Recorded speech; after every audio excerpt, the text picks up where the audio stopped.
수 있도록 인도하여 주옵소서. 감사드리옵고 예수님의 이름으로 기도드리옵나이다. 아멘. 오늘 우리가 살아가는 이 시대는 많은 것들이 넘쳐나는 풍족한 시대라 말할 수 있을 것입니다. 21세기 첨단 과학의 끊임없는 발달로 인해서 우리는 생활하는 데 있어서 예전보다 더 새롭고 좋은 것들을 마음껏 누리고 살아갑니다. 인터넷의 발달로 전 세계인과 대화를 할 수 있고 하루나 이틀 안에 세계의 어떤 나라든지 찾아갈 수 있으며 집에서 모든 것들을 해결할 수 있는 생활의 편리함을 누리는 그야말로 오늘을 살아가는 인간들에게 모든 것들을 제공해주고 있는 최첨단의 시대를 우리는 누리고 살아가고 있습니다. 그리고 이러한 인류의 기술의 발달로 인해서 오늘을 사는 사람들에게 많은 편의를 제공하면서 생활의 여유가 생겨나고 이에 따라 사람들이 즐길 수 있는 다양한 문화들이 생겨나기 시작했습니다.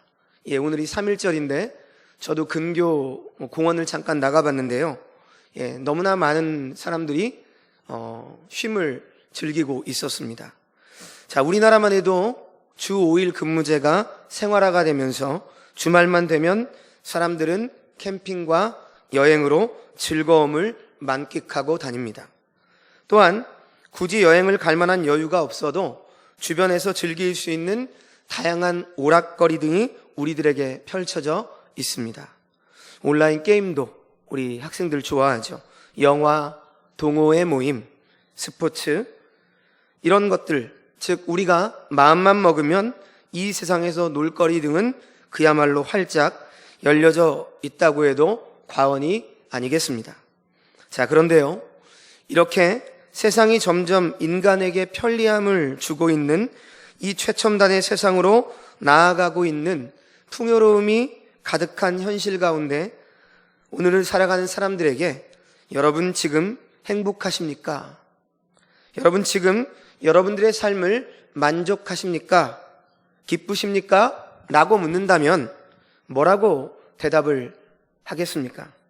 아마도 의외로 대부분이 그렇게 행복하다거나 기쁘게 살고 있다고 말하며 현재의 자신의 생활에 대해서 만족하는 사람들이 그리 많지 않을 것입니다. 물론 어떤 사람들은 자신의 삶에 어느 정도 만족하며 행복하다고 하는 사람들도 있을 것입니다. 그러나 이러한 만족은 사실 타인보다 조금 더 많은 것들과 풍요로움을 누리고 있기 때문에 오는 상대적인 기쁨이요 행복인 것입니다. 여러분, 진실로 첨단 과학의 발달로 인해서 더욱더 모든 면에서 편리하고 진보되어져 가고 있는 세상이라고 한다면 이에 따라 우리 인간의 행복들도 비례적으로 더욱더 커져야 하는 것이 맞습니다. 그러나 마치 풍요 속의 빈곤처럼 오늘을 살아가는 많은 사람들은 아무리 많은 것들을 누리고 있는 것 같아 보이지만 더욱더 불행하고 기쁨을 잃어버리고 있는 비참한 삶을 살아가고 있는 사람들이 너무나 많다고 하는 사실입니다. 아시는 것처럼 우리나라는 OECD 가입 국가 중 자살률이 1위입니다. 이렇게 좋아지는 세상 속에서 왜 그렇게 많은 사람들이 스스로 목숨을 끊고 있는 것일까요? 많은 사람들이 상대적인 빈곤으로 인해 스트레스를 받고 있고 우울증 환자들이 넘쳐나고 있습니다. 그런데요, 이러한 기쁨의 상실은 비단 이 세상을 살아가고 있는 사람들에게만 국한되지 않고 오늘 하나님이 택하신 거룩한 주의 백성들, 교회 안에 있는 많은 그리스도인들 또한 기쁨을 잃어버리고 살아가고 있다고 하는 사실입니다.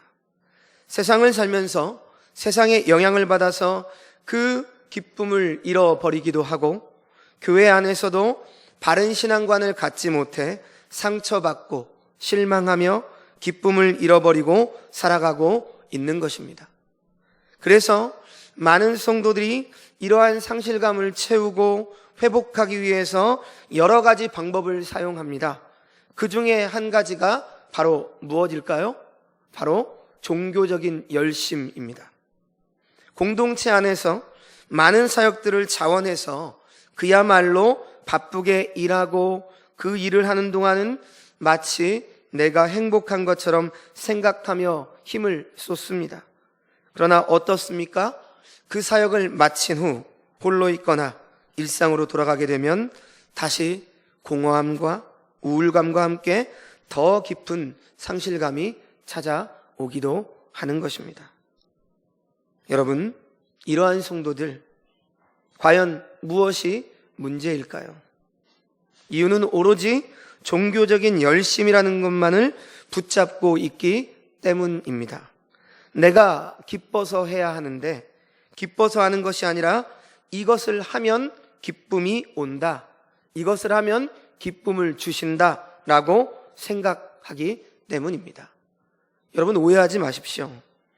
주의 일을 하는 것은 분명 기쁨이 있는 일입니다. 힘든 가운데에서도 주의 일을 하다 보면 기쁨을 주시기도 하는 것은 사실입니다. 그러나 주님을 사랑함으로 그 마음의 기쁨을 가지고 사역을 할 때 그 일을 통해 하나님께서 더 큰 기쁨을 주시고 그 기쁨을 누릴 수 있는 것이지, 내 자신의 만족을 위해서 교회에서 어떤 열심을 하는 것은 우리에게 참된 보람과 기쁨을 주지 못하는 것입니다. 이렇듯 오늘을 살아가는 사람들은 이 세상이 많은 풍요로움을 주고 있음에도 오히려 자신들을 불행하다라고 생각하며 기쁨을 잃어버리며 살아가고 있습니다. 그리고 우리 그리스도인들조차도 이러한 시대의 편승에서 기쁨을 상실한 채 신앙생활이 아닌 종교생활을 하고 있는 것이 오늘의 교회 안팎의 현실인 것입니다. 그렇다면 과연 우리 그리스도인들이 누리는 기쁨은 무엇으로 인한 기쁨일까요? 그리고 오늘 말씀처럼 어떻게 해야 우리가 기뻐할 수 있는지, 말씀대로 살 수 있는지 어떻게 할 수 있어야 될까요? 또한 잃어버린 기쁨을 어떻게 회복해야 하겠습니까? 이제부터 말씀 가운데 하나님께서 우리에게 주신 뜻을 발견할 수 있기를 원합니다. 먼저 우리 그리스도인들이 누리는 기쁨은 바로 하나님으로 인한 기쁨임을 언제나 우리는 확인할 필요가 있습니다. 물론 이 사실을 모르는 그리스도인들은 한 명도 없을 것입니다. 성도라고 하는 존재는 바로 하나님의 백성임을 뜻하는 단어입니다. 우리의 신분이 어떤 자인지를 잘 표현하는 단어입니다. 그런데 사실 이 확실한 사실을 우리는 너무나 살아가면서 잊고 살아갑니다. 우리가 어떠한 존재인지, 우리가 누구의 사람인지, 우리가 과연 누구의 백성인지 우리들은 이 세상에 살면서 우리는 이 사실을 종종 놓치고 잃어버리고 살아가고 있다고 하는 사실입니다. 오늘 우리가 읽었던 본문 10절의 말씀은 어떻게 시작을 하고 있습니까? 하나님이여 내 속에 정한 마음을 창조하시고, 이렇게 부르짖고 있습니다. 여러분, 왜 시편 기자가 하나님을 부르고 있는 것입니까? 바로 이 세상의 주관자가 되시고 인간의 생사화복을 주관하시고 섭리하시는 분이 하나님이심을 이 시편 기자는 너무도 잘 알고 있기 때문입니다. 여러분, 우리 그리스도인들은 바로 하나님이 우리의 주인이 되시고 우리의 모든 것은 하나님께로부터 나옴을 결코 단 한순간도 잊지 않아야 하는 것입니다.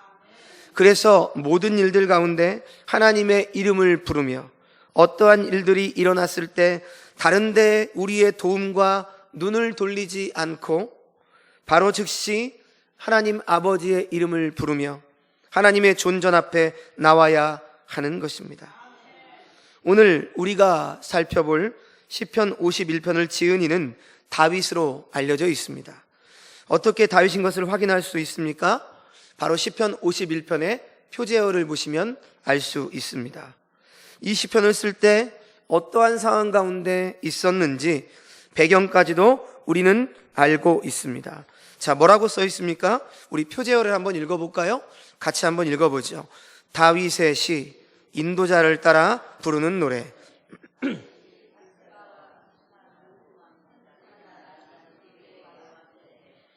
자, 이 시의 배경은 이렇습니다. 사무엘하 11장 이하의 말씀을 보면 다윗이 왕위에 오른 후 어느 날 이스라엘과 암몬 자손의 전쟁이 있었습니다. 보통의 다윗 왕이었다면 당연히 그 전쟁에 참여했어야만 맞습니다. 그런데 그때는 이스라엘 군대를 보내고 자신은 예루살렘에 그대로 남아 있었습니다. 그런데 저녁이 되어서 자신의 침상에서 일어난 다윗 왕은 왕궁 옥상을 거닐다가 한 여인이 목욕하는 모습을 보게 되어집니다. 그런데 그 여인은 바로 전쟁터에 나가 있는 햇사람 우리아의 아내인 밧세바였습니다. 바로 자신의 부하의 아내였죠. 그러나 이러한 사실도 아랑곳하지 않고 육신의 정욕을 순간 참지 못한 다윗은 왕의 힘을 가지고 밧세바와 동침을 하는 간음의 죄를 저지르고 맙니다. 그리고 여러분들이 아시는 것처럼 그 후에 밧세바가 임신을 하게 되어지고 이 자신의 죄를 감추기 위해서 밧세바의 남편 우리아를 전쟁터에서 돌아오게 해서 강제로 동침을 시키려 하지만 군인 정신으로 투철한 우리아는 집에 들어가지 않고 왕궁 문에서 부하들과 잠을 청합니다. 이제는 이러한 방법으로도 자신의 죄를 감추지 못한 다윗 왕은 마침내 우리아를 맹렬한 전투에 가장 선두에 서게 해서 전사하도록 만들어버리는 살인죄까지 저지르고 말아버리게 되는 것이죠. 성경 말씀 사무엘하 11장 27절 말씀을 보면 이러한 다윗에 대한 하나님의 평가가 기록되어 있습니다. 그 장례를 마침에 다윗이 사람을 보내 그를 왕궁으로 데려오니 그가 그의 아내가 되어 그에게 아들을 낳으니라. 다윗이 행한 그 일이 여호와 보시기에 악하였더라. 자, 바로 하나님의 마음에 합한 자라고 평가받던 다윗이 하나님께서 보시기에 악한 죄악을 저지른 것입니다. 그래서 하나님께서는 이에 나단 선지자를 보내서 다윗에게 자신의 잘못을 깨닫게 합니다. 나단 선지자는 한 예를 들어 설명을 합니다. 왕이여 제 말을 들어보십시오. 어떤 성읍에 두 사람이 살았는데 한 사람은 부유했고 한 사람은 가난했습니다. 부자에게는 양과 소가 아주 많았지만 가난한 사람에겐 어린 암양 한 마리밖에 없었습니다. 그 사람은 이 어린 암양을 자신처럼 돌봤습니다. 자식처럼 돌봤습니다.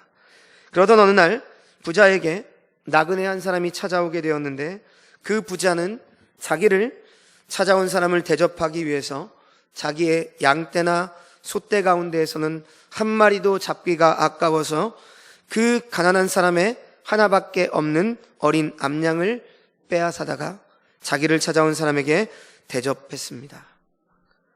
이 말을 듣고 있던 다윗은 나단 선지자의 말이 끝나기가 무섭게 크게 노합니다. 사무엘하 12장 5절 말씀을 보시면 이렇게 말합니다. 여호와의 살아계심을 두고 맹세하노니 이 일을 행한 그 사람은 마땅히 죽을 자라. 이렇게 말을 하고 그때 나단 선지자가 다윗에게 이렇게 말을 합니다.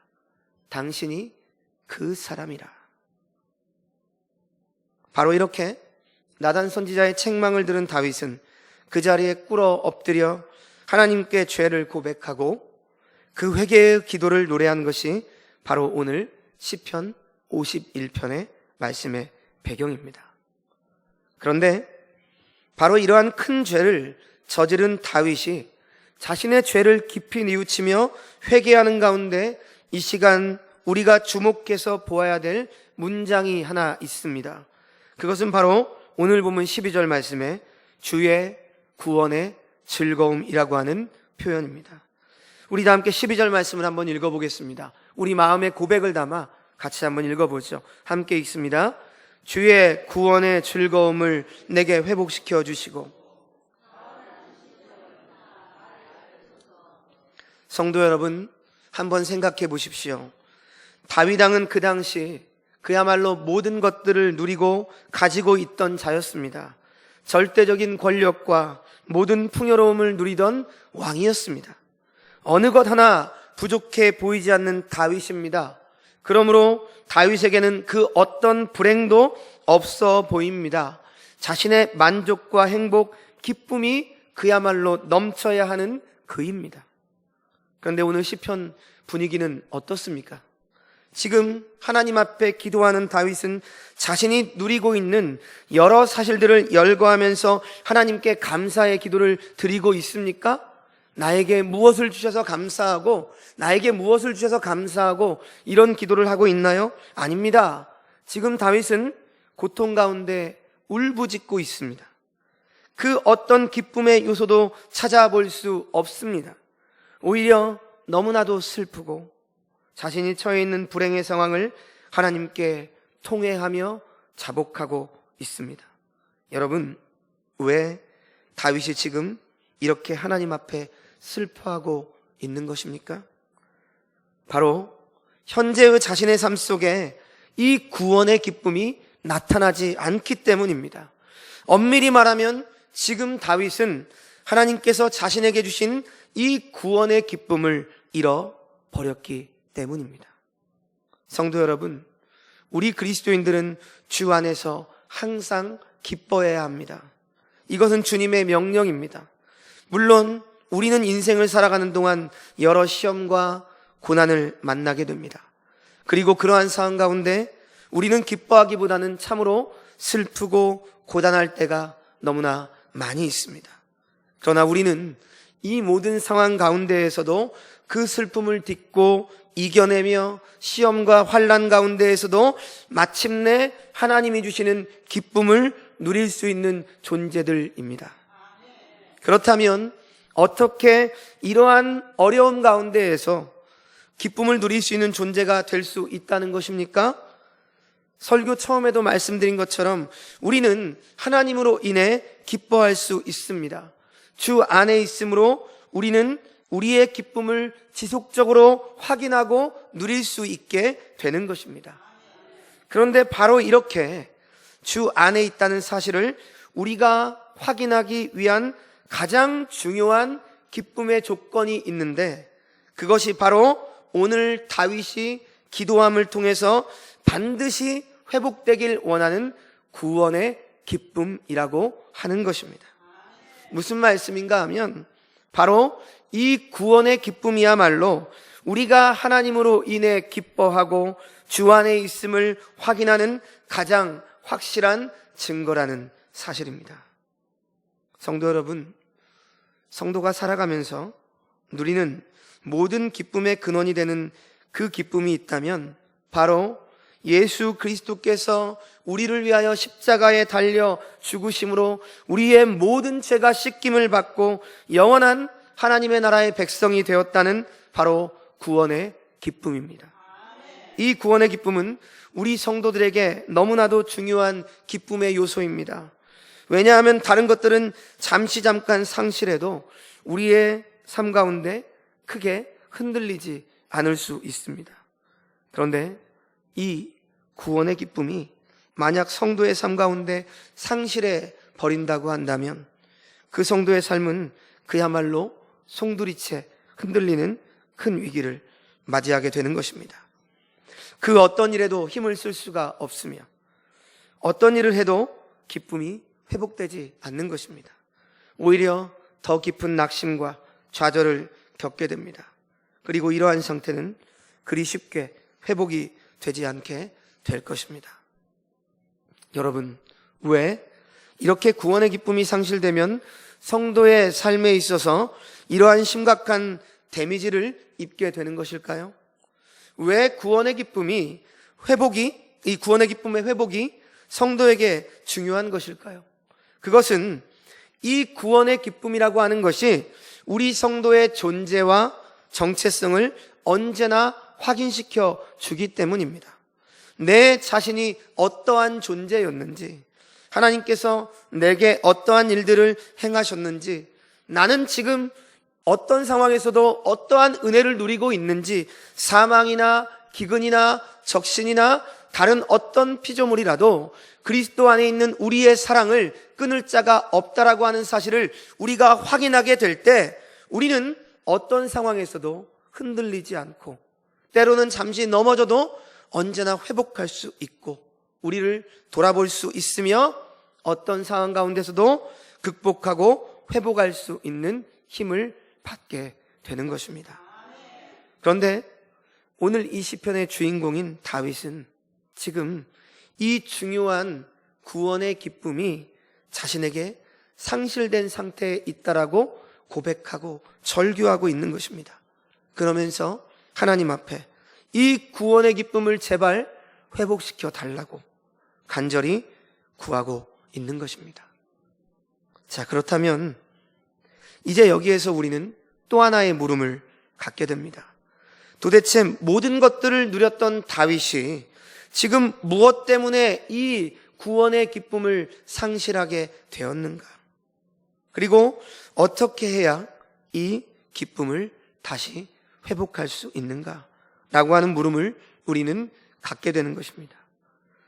여러분, 이스라엘 왕국 역사상 가장 성공했고 가장 하나님께 인정받으며 많은 부요함을 누리고 하나님 앞에 언제나 구원의 기쁨을 노래했던 다윗이 지금 무엇 때문에 이 기쁨을 잃어버리고 애통해하고 있는 것입니까? 바로 다윗이 저질렀던 죄악 때문입니다. 앞서 말씀을 드렸고 여러분들이 아시는 것처럼 다윗은 자신의 부하 장수의 아내를 취하는 간음죄를 저질렀습니다. 그리고 그 죄를 덮기 위해서 살인죄까지 더불어 짓게 됩니다. 바로 이렇게 자신의 정욕대로 살아가며 이웃의 것을 탐하는 죄를 범함으로 인해서 다윗은 지금 하나님의 백성이 누려야 될 이 구원의 기쁨을 상실하고 말았던 것입니다. 성도 여러분, 창세부터 지금까지 사탄이 우리에게 심어놓은 이 죄라고 하는 것은 언제나 하나님으로 향하려는 우리들을 끊어버리는 역할을 하게 합니다. 이 죄는 어떠한 방법을 사용하든지 하나님과 성도 사이를 분리시켜 놓으려고 하는 습성으로 우리에게 하나님을 두렵게 만들어버리기도 하고 하나님을 때론 무시하게 만들어버리기도 하고 아예 하나님을 잊어버리게 만들어버리기도 하는 것입니다. 할 수만 있다면 하나님과 절대 연합하지 못하게 하려 하는 것이 죄의 습성입니다. 자, 그런데 우리 한번 생각해 볼까요? 이 죄를 지음으로 인해서 우리에게 어떤 기쁨이 사라지고 불안함과 슬픔만이 오게 되어진다면 이 세상에서 이 죄를 지으려고 하는 사람은 단 한 사람도 없을 것입니다. 그렇지 않겠습니까? 죄를 짓게 되어지면 하나님과의 단절이 끊어지는 아픔과 기쁘지도 않고 슬픔으로 두렵기만 하다고 한다면 아마도 너도 나도 죄를 절대 지으려 하지 않을 것입니다. 그런데요, 이 죄라고 하는 것은 아주 우리 인간들에게 독특하게 다가옵니다. 하나님으로부터 멀어지게 하는 동시에 그 죄를 행함으로 무엇을 얻게 됩니까? 인간의 쾌락과 풍요로움과 부와 명예와 내가 누리고자 하는 그 순간적인 쾌락의 기쁨을 취하게 하는 그 치명적인 달콤함으로 우리를 언제나 미혹시키는 것입니다. 그래서 이 죄가 무서운 것입니다. 그냥 죄를 지었을 때 바로 슬픔이 오고 바로 그렇다면 죄를 지을 사람은 한 사람도 없을 겁니다. 그런데 죄는 어떤 특성이 있다고요? 그 죄를 지음으로 인해서 하나님으로부터 멀어지는 것을 모르게 합니다. 너무나 좋고 너무나 누리고 있고 자기의 잘못을 모르고 많은 사람에게 어려움을 주고 있는데도 그것을 모르고 자기만 만족하고 살아가는 것이죠. 나만 좋으면 되는 겁니다. 공동체에서, 우리의 가족에서, 우리의 교회 안에서 나만 좋으면, 나만 기쁘면 그것도 죄입니다. 우리는 우리의 기쁨이 나의 기쁨이 되는 것이 아닙니다. 나만의 기쁨이 되는 건 하나님이 원하시지 않는 것입니다. 우리는 언제나 타인과의 기쁨을 누릴 수 있어야 하는 것입니다. 교회 안에서 나만 기뻐하는 것이 아니라 함께 기뻐할 수 있어야 하고 함께 슬퍼할 수 있어야 합니다. 나 하나로 인하여서 우리의 공동체가 어려움에 빠질 수 있다는 사실을 깨닫고 쾌락과 즐거움에서 벗어나야 합니다. 그것이 우리가 해야 될 일입니다. 그런데 그렇지 못하다는 거예요. 왜냐하면 죄의 특성이기 때문입니다.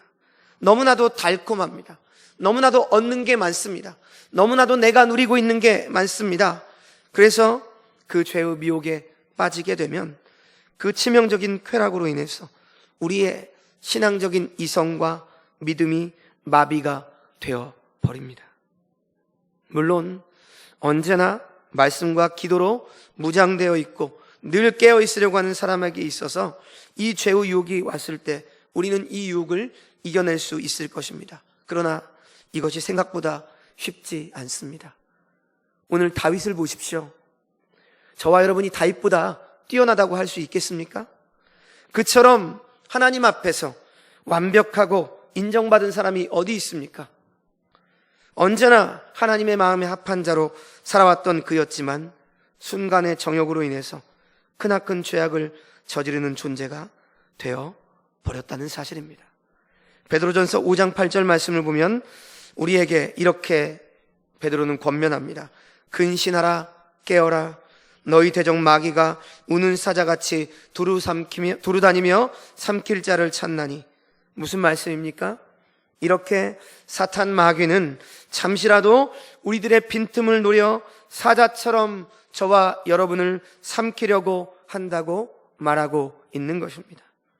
창세기 4장 7절 말씀을 보면 가인에게 하나님께서 선을 행하지 아니하면 죄가 문에 엎드러져 있다라고 말씀합니다.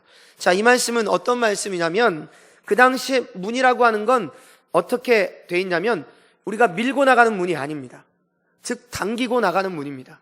그래서 문을 열고 밖으로 나갈 때 바로 그 밑에 이 죄라고 하는 것이 우리를 넘어뜨리기 위해서 몰래 웅크려 숨어 있다는 것입니다. 그래서 우리가 문을 열고 발밑을 유심히 보지 않고 그냥 가죠. 그렇게 되면 어떻게 된다는 것입니까? 여지없이 이 죄라고 하는 것이 우리의 다리를 걸어서 넘어뜨려 버린다는 것입니다. 잠시라도 우리는 딴 생각과 딴 곳을 보게 되어지면 그 즉시 우리들은 죄에 넘어질 수밖에 없다는 사실을 창세기 4장 7절에서 하나님은 가인에게 경고하고 있으십니다. 바로 이렇게 죄는 우리의 빈틈을 노려 우리가 편하게 생각하고 나태하며 깨어있지 않을 순간에 순식간에 찾아와서 그 죄를 행함으로 인한 쾌락과 즐거움을 주면서 우리를 하나님과의 관계에서 단절을 시켜 버리게 되는 것입니다. 그러면서 결국은 이 죄로 인해 많은 그리스도인들이 하나님께서 주신 구원의 즐거움을 마침내 상실해 버리게 되는 것입니다. 성도 여러분, 그렇다면 이 죄로 인해서 하나님과의 관계가 멀어져 버리고 그로 인해 구원의 즐거움이 사라진 성도들이 다시 이 구원의 기쁨을 회복하기 위해서 어떠한 작업이 필요한 것입니까? 바로 오늘 다윗과 같이 하나님 앞에 진실됨으로 통회하며 자복하고 회개함으로 나아가야 하는 것입니다. 여러분, 우리 그리스도인들에게 회개는 신앙생활에서 반드시 필요한 필수 사항입니다. 물론 회개한다는 것은 참으로 쉽지 않은 일입니다. 왜냐하면 회개라고 하는 건 자백이 있어야 됩니다. 내가 잘못한 것을 다 낱낱이 고해야 합니다. 1.1획도 하나님 앞에, 사람들 앞에 고하지 않으면 안 됩니다. 그리고 이 죄로 인한 징계를 마땅히 시인하고 감수해야 하는 것입니다. 여러분, 성도가 죄를 짓고 회개한다고 해서 우리가 지은 그 죄악이, 죄책이 없어진다라고 오해하시면 안 됩니다. 죄에 대한 책임은 반드시 져야 합니다.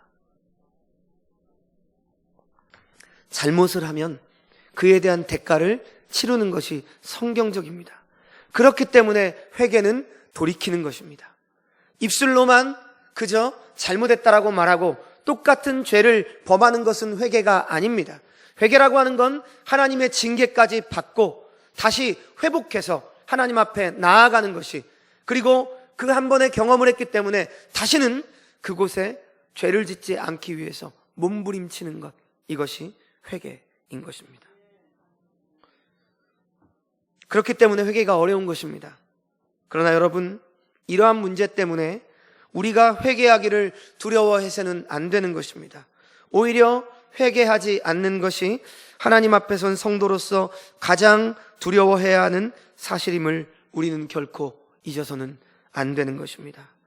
오늘 시편 51편의 전체 말씀을 잠시 구분해서 말씀을 드린다면, 이 시편은 총 3가지 주제의 기도로 구성이 되어 있습니다. 우리가 읽진 않았지만 1절에서 4절은 사죄를 비는 기도, 5절에서 12절은 심령의 변화를 갈구하는 기도의 제목, 그리고 마지막 13절에서 19절은 삶의 변화를 이제 다짐하며 결단하는 기도로 구성이 되어 있습니다.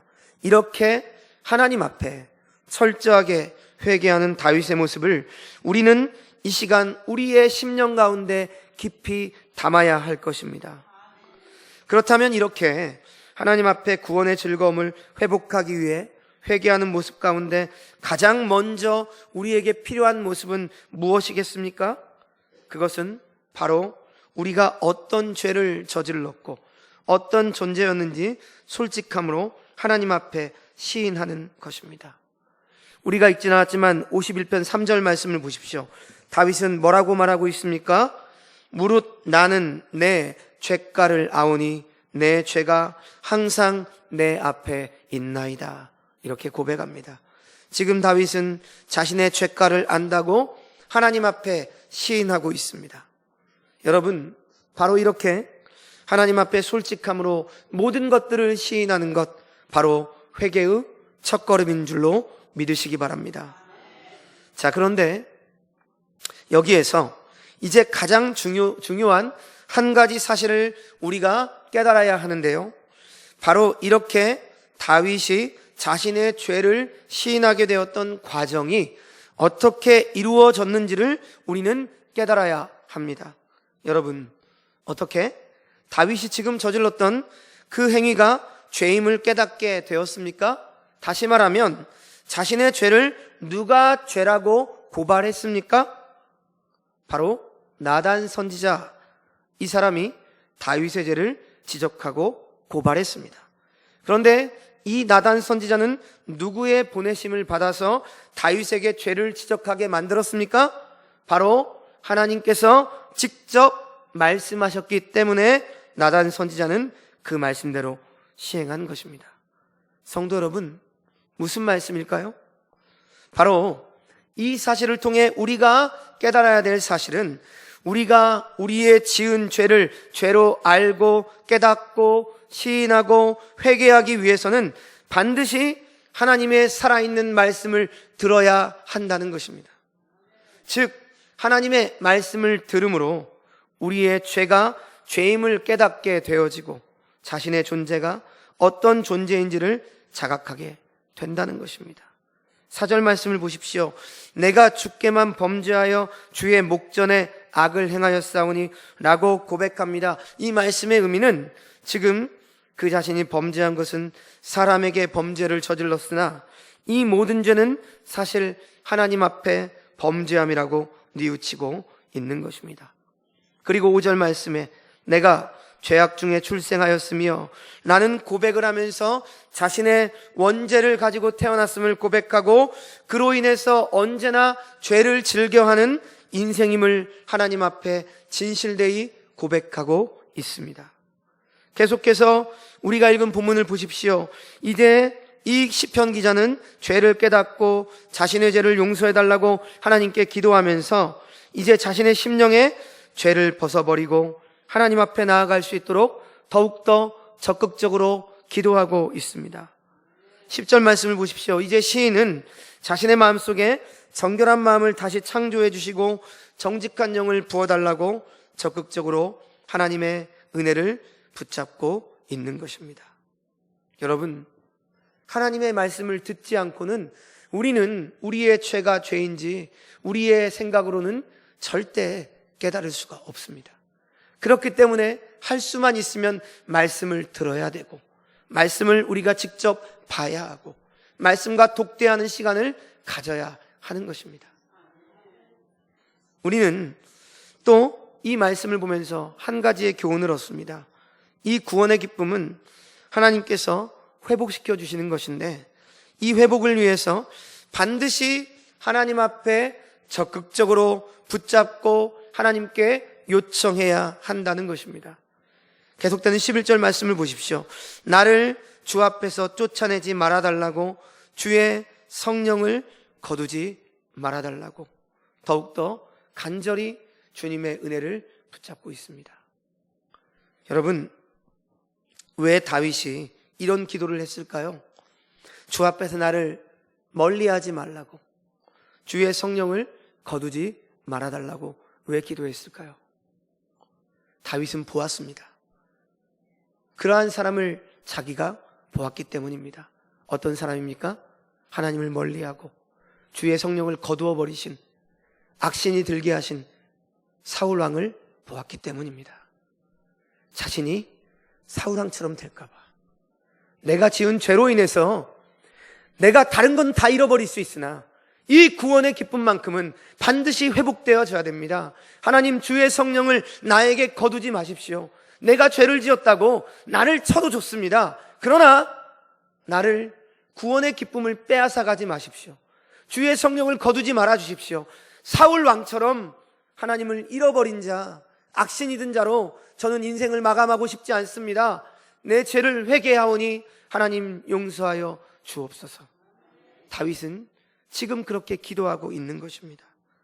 사랑하는 여러분, 우리는 언제나 하나님께로 돌아가야 합니다.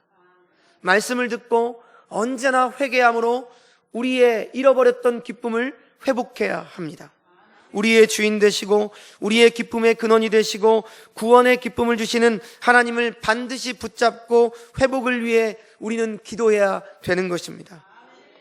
이제 13절부터는 이 구원의 기쁨이 회복되어지면 시인은 그 은혜를 사람들 가운데 증거하며 노래하며 살아가겠다고 약속합니다. 사랑하는 여러분, 이 시간 저와 여러분은 오늘 말씀을 통해 우리의 구원의 기쁨의 회복이 되기를 원합니다. 그리고 바로 이 구원의 기쁨을 회복하기 위해서 하나님과 우리와의 관계를 끊으려고 하는 그 어떠한 죄의 모습을 하나님 앞에 진실되이 자복하고 통회하며 달게 그 대가를 받아야 하는 것입니다. 하나님 앞에 먼저 회개함으로 나아가십시오. 그리고 이렇게 회개하기 위해 우리에게 언제나 말씀하시는 그 하나님의 뜻을 잘 듣고 순종하며 나아가는 우리가 되기를 바랍니다. 말씀을 마칩니다.